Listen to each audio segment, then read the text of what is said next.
สบายดีอาจารย์น้องมีชื่อว่าน้องเอมีชื่อว่าท้าวสุวรรณสัญญวงศ์เป็นนักศึกษาการแพทย์ปี 1รุ่นที่3มื้อนี้น้องจะมาสาธิตวิธีการดูทีซีเดียให้คนเจ็บเนาะขั้นตอนทั้งนี้คือเขาจะนำเอกสารไปหาคนเจ็บแล้วเขาจะกล่าวทักทายสบายดีคนเจ็บถามซื้ออายุบ้านเมืองแขวงของคนเจ็บแล้วเขาจะประเมินสภาพของคนเจ็บบ้านประเมินสภาพลักษณะคนเจ็บคือเขาจะประเมินว่าการหายใจของคนเจ็บนี่ผิดปกติบ่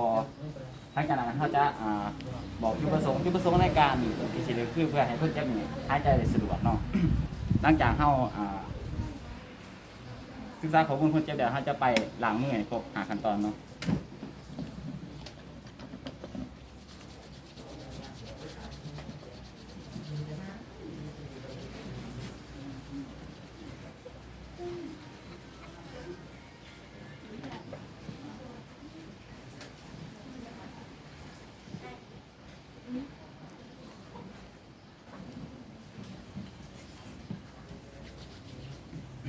หลังจากเขาล้างมือแล้วเขาจะมากักเก็บอุปกรณ์ให้ครบเนาะอุปกรณ์ของเขาจะมีบกส่วนแล้วก็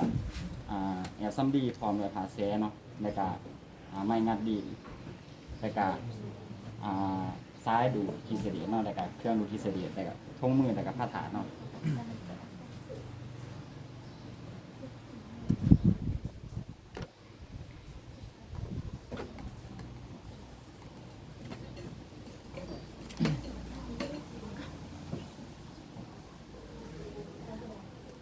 หลังจากเขากักเก็บอุปกรณ์แล้วเนาะเขาจะมาใส่ทงมือเนาะ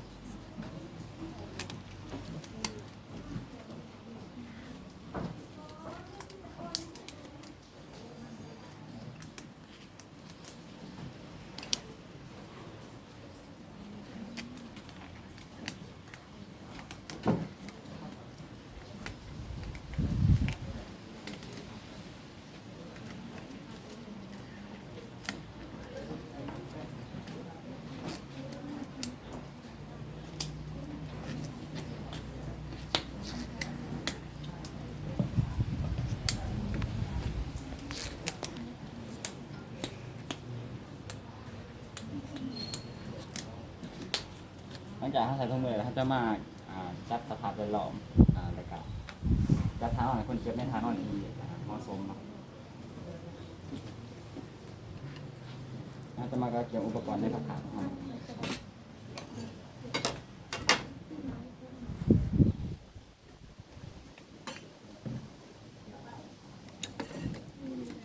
เขาจะมาอนามัย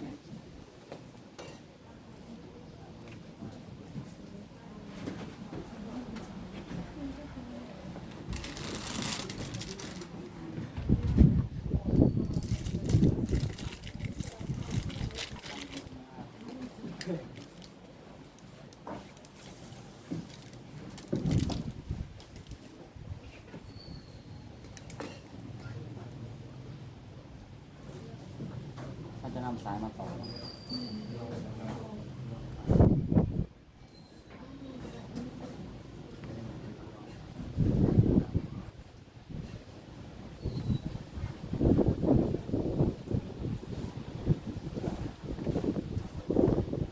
เขาจะทดสอบดึงเครื่องนะว่ามันใส่อะไรอยู่บ้าง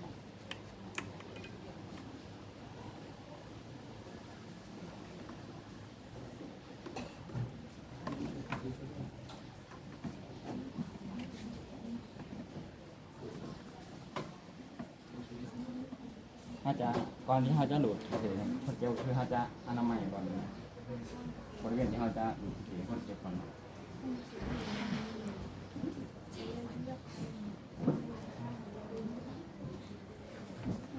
ในการดูดก็คือเขาจะดูแต่ลำไส้ก่อนนะ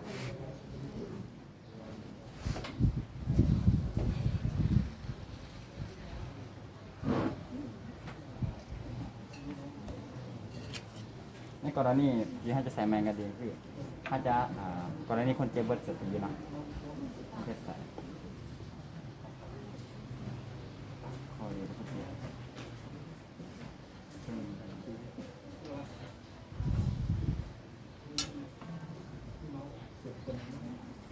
หลังจากเขาดูดแล้วเขาจะเก็บในอุปกรณ์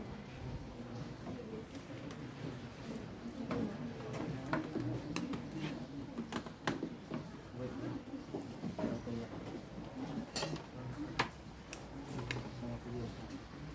ก็นี่ที่ว่าเขาใส่เข้าดูพิเศษให้คนเจ็บถ้าว่าคนเจ็บมีอาการยึดเมื่อยหรือว่าบ่มีแห้งเนาะเขาจะใส่ออกซิคนเจ็บประมาณ1-2 นาทีเนาะหลังจากนั้นเขาจะเก็บเม็ดลูกกบก่อนนะครับ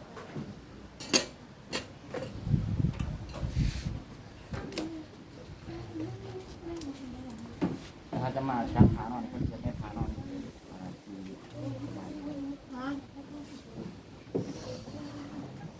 แล้วเขาจะใส่ออกซิให้คนเจ็บเนาะประมาณ10 นาทีภายหลังดูดทีซีเดตแล้วเนาะเขาจะมาสอบสมุด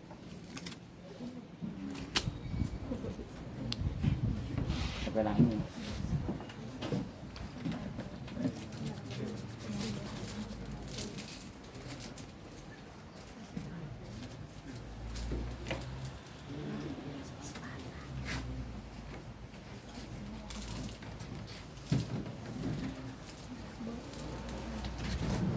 หลังจากถ้าล้างมือแล้วเขาจะมาให้คำแนะนำกับคนเจ็บเนาะแต่กับพี่น้องคนเจ็บ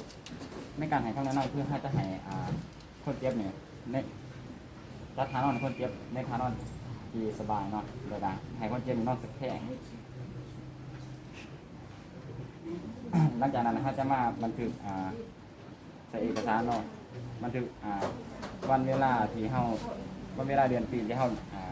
ในการดูดพิเศษในคนเจ็บแต่การปริมาณพิเศษที่เฮาดูดออกมาเนาะของทางลายเซ็นสำหรับการสาธิตในการดูดพิเศษของน้องแมนก็เป็นคนนี้เนาะขอบใจอาจารย์